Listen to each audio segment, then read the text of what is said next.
Je quitte tout, je quitte ma famille, je ferai tout ce qu'il faut. Mais je ne veux pas te perdre. Tu ne vas pas me perdre. Tu ne me perdras jamais. Jamais. Alors c'est vrai que tu l'as embrassé, Jade? Sur la bouche? Je l'ai embrassé, oui. Embrassé. Parce que moi, je ne veux pas mourir comme mes cousines qui n'ont jamais rien senti pour leur mari. Qui ont des enfants et vieillis sans jamais savoir comment c'est d'embrasser l'homme que l'on aime.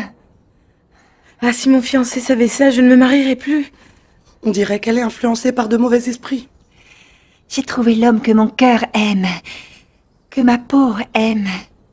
Je l'ai trouvé et je ne renoncerai pas à lui. Et il n'y a personne au monde qui puisse m'obliger à me marier avec ce Saïd. Qu'Allah te protège de toi-même. Sid Ali va détruire cette maison quand il rentrera. On lui a tout raconté au marché de chameaux. Jade. On est à l'épisode 6 de la série Au Clone, série Novelas. J'ai commencé les débriefs précédemment et j'ai annoncé que dans chaque débrief, je vais parler d'un fait, d'un sujet qui touche la vie réelle, d'une leçon qu'on peut tirer d'un événement de la série. Aujourd'hui, le sujet va porter sur la rencontre de l'amour. Je l'ai choisi parce qu'il est lié à Jade et Lucas, leur rencontre, le fait qu'ils soient tombés amoureux. Également, plus tard dans la vidéo, on va en parler. Soraï, la femme de maison de l'oncle Ali, qui ne s'est jamais mariée parce qu'on ne l'a pas permis de le faire. Une femme qui est restée toute sa vie au service des autres et on ne l'a pas donné l'occasion aussi de se marier, de trouver le bonheur auprès d'un amour. Le sujet est plutôt parlant, il y aurait beaucoup de choses à dire sur la rencontre de l'amour. Et la question qui serait liée, la problématique c'est: doit-on poursuivre notre amour à tout prix, même au détriment de la vie de notre famille? Est-ce qu'on doit suivre cet amour à tout prix lorsqu'on a fait la rencontre de l'amour? Le sujet concerne exactement Jade dans la série et je voudrais que vous faites pas en commentaire concernant en particulier Jade, dire les points où elle a raison, les points où elle a tort aussi. Avant de commencer cette vidéo, avant d'entrer dans le sujet, la playlist des épisodes complets se trouve en description et en commentaire. Et on est parti à présent pour ce débrief de l'épisode 6. Pour répondre à la problématique, doit-on poursuivre notre amour à tout prix, même au détriment de la vie de notre famille? Premièrement, ce que je dirais, c'est lorsqu'on est amoureux déjà, on a cette passion en nous qui a tenu notre raison. Alors, la première chose que nous devons faire, selon moi, c'est de se reconnecter à cette raison qui est en nous pour pouvoir prendre la bonne décision concernant ce qu'on doit faire. Poursuivre ou ne pas poursuivre notre amour. Je suis curieuse. Latifa, ça ne peut pas se décrire. Le cœur s'emballe, tout devient coloré. C'est comme écouter une musique qui emporte notre âme très loin du monde. Ensuite, ce qu'il est nécessaire de faire, c'est de bien réfléchir si cet amour est vrai, si cet amour est sincère, si on le ressent vraiment au fond de soi, au fond de notre cœur. Vérifier que cet amour est réciproque et que cet amour est bien pour nous.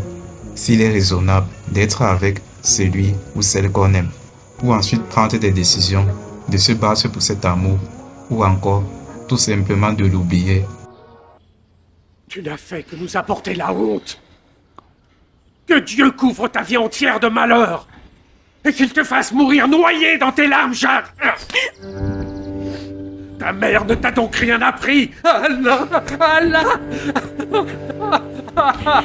Donne-moi la force pour ôter de là cette hérétique et ce païen qui a osé te défier avec elle. Tu n'aurais pas dû naître. Et si on décide de se battre, on doit forcément convaincre la famille, convaincre notre famille que cet amour est bien réel et très important pour nous et qu'on ne peut vivre sans cela, que c'est bien important pour nous d'être avec celui ou celle qu'on aime afin d'être vraiment heureux et d'avoir ce vrai bonheur. Saïd, je ne peux plus vivre sans lui, lui ne peut plus vivre sans moi. Aide-moi. Tu es une femme, Saïd, tu sais bien ce que je ressens. Voilà. Moi non. Ils ne m'ont jamais laissé l'opportunité. Je suis venue dans cette maison toute petite, je n'avais que 8 ans. Ils m'ont mis directement en cuisine. Je n'ai fait que travailler. Attends déjà demain. Allô? Au même endroit à 5 heures. J'écoute, Si ce n'est pas demain, bien sûr. Ce ne sera plus jamais. Avant la conclusion, j'aimerais qu'on parle de Soraï, la femme qui ne s'est jamais mariée, parce qu'on ne l'a pas laissé l'opportunité de trouver elle aussi un mari. Elle s'est sacrifiée chaque jour au service d'un autre. Et elle, personne n'a veillé à ce qu'elle se marie elle aussi.